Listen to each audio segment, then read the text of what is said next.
Pula mea, puțin să voi. Uite ce am făcut aici, o pulă mare. Ce bă, mă faci salate? Fac salate, frate, vă dau transpirație. De ce? Stai puțin, așteaptă, pe ieși pe aici. Ia-mă Mozo? ușor, frate, ia-mă ușor, ia-mă ușor.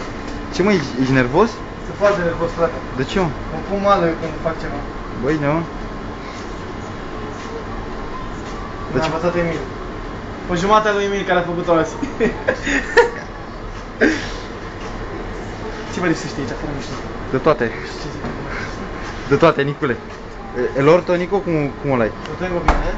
Sí? Sí. Puta madre.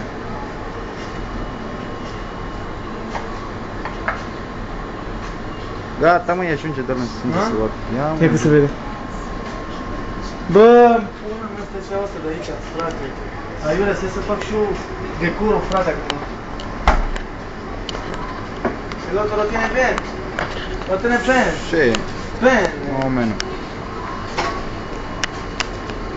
Asta e.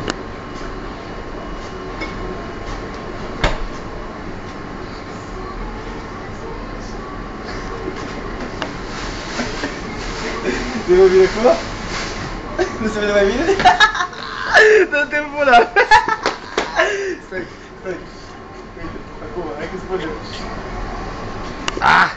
Ai! Ah, ce platou ai făcut, Nicu, să-mi va pula în gura mea.